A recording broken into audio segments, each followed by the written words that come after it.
Get up, get knocked down. Dust myself off. Get up, get knocked down. Dust myself off. As long as I got you right here.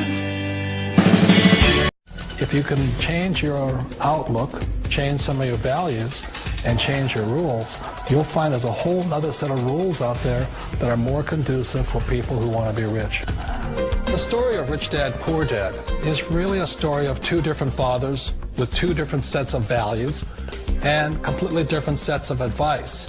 So I don't mean to insult anybody or, to damage your values, but really that was the difference. For example, my poor dad always said, go to school, get good grades, get a high-paying job, work hard, live below your means, save money, get out of debt, have a good retirement plan. And that was my poor dad's values. My rich dad said, you probably won't get rich doing that way because very few people get rich following that plan. But you thought saving money made you money. If you take a look at this 40-year run on the dollar is designed economically to lose money every single year. So why would you save something that loses money every year? And what this means for somebody on retirement plans is that after you retire, the value of your dollar goes down and your cost of living keeps going up. To my rich dad, that was bad advice and made no sense. Again, it was different value. An important diagram my rich dad showed me when I was a little boy was a diagram known as a cash flow quadrant. And the quadrant is made up of the 4 different people who make up the world of business. So my rich dad said, in the world of business, there's E's. And E's stand for employees. An employee, he says, you can always tell who they are by their core values. And what the employee, whether the president or the janitor of the company, will always say the same words. The words are, I'm looking for a safe, secure job with benefits. That's what makes them an employee, because their core values are security. The other one of the 4 is the S, or the small business owner or the self-employed. And again, their core values will cause them to use the same words, which are, if you want it done right, do it by yourself. S means they're also solo. They're generally one-person act, or they operate by themselves. On the right side of the quadrant are the B's. And what Rich Dad said the B stood for was big business, or like Bill Gates. Forbes defines big business as 500 employees or more. And their words are different.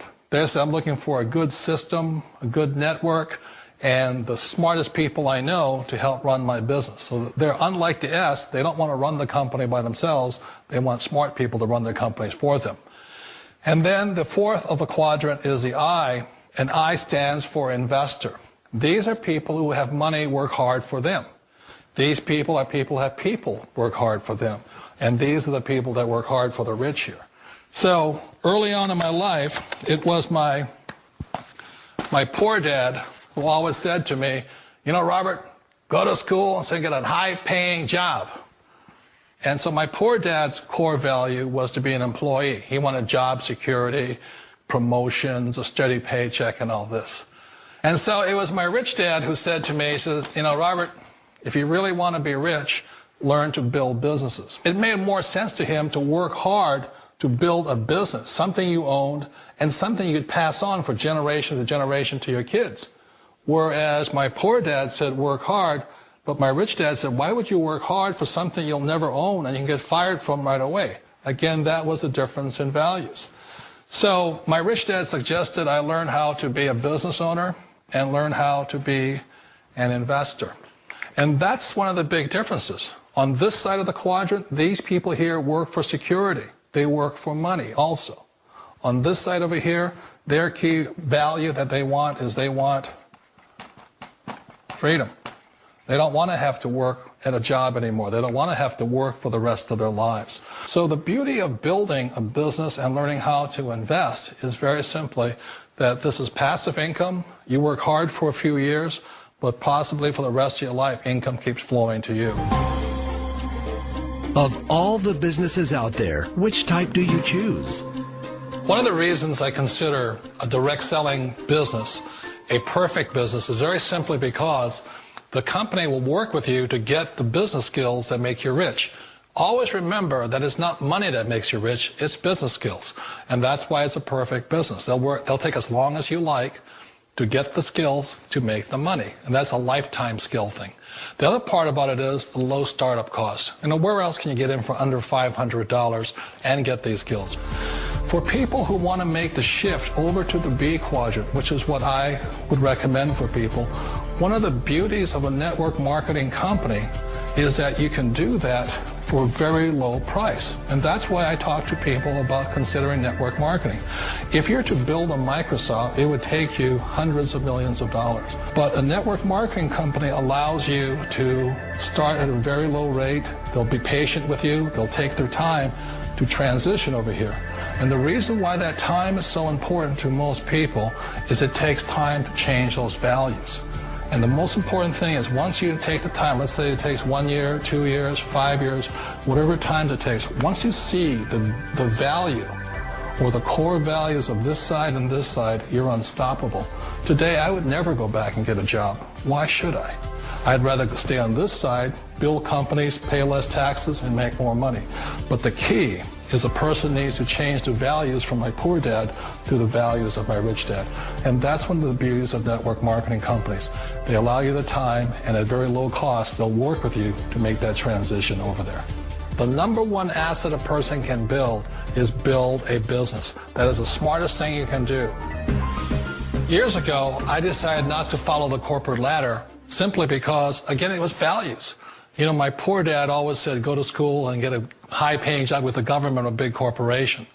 But my rich dad said, why would you work so hard at something you'll never own? You can't sell your job. You can't pass it on to your kids. So to me, it never made any sense. It made more sense to build my own business and hire other people.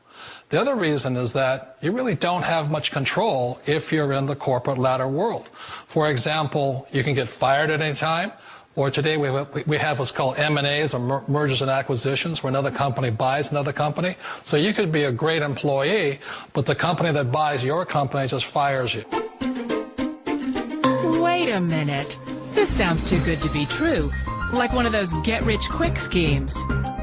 It's not a get-rich-quick formula. You don't just do it overnight. It takes time.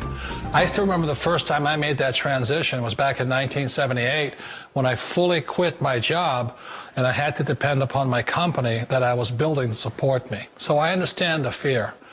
The beauty, the most important thing to remember is this. There's two kinds of people in the world. There are the types that will say, you'll never make it. And I had a lot of people, a lot of friends and family saying that. You're stupid. Don't do it. And the second type were the people that said, go for it. You can do it. Don't worry about it. We'll cover you. So the most important thing is support of friends and family. One of the beauties of a direct selling company is that they provide that personal support to you for as long as it takes you to make the journey from the left side to my rich dad side. One of the challenges of being self-employed is that you're your own boss. You're the solo act. Like in the S quadrant, you're the individual. You do it on your own. Whereas in the B quadrant, you're a team player. You have to depend upon your team and count on your team. So the problem with being an S is that, let's say you're in a traffic accident, there goes your income. And let's say you get older and you haven't set enough money aside to retire on, that means you'll probably have to work for the rest of your life because you don't have anybody else to fall back on, not a team to count on. So one of the problems with the S, although most people say it's most satisfying of all work, it is a solo act, and you're totally on your own. Personally, I'd rather be a member of a team if they can count on me and I can count on them. We all know the world has changed, but sometimes the hardest thing to change is ourselves. And being an old guy, I sort of know the older I get, I sometimes get more set in my ways. And I think that's one of the things that a direct selling business offers people, why it's the perfect business. They allow you to take your time to make the mental, emotional, and physical changes required to move from the left side to the rich dad side. I think that's a big thing. It's a very gracious, it's a very elegant way, it's a patient way of supporting you in making the changes of your life. So please remember, change always creates upset, but sometimes we all know we have to make those changes. And if you know it's time for you to make that change, then the perfect business may be a direct selling business for you. direct selling. It is quite possibly the perfect business for you. For more information, contact the person who gave you this video.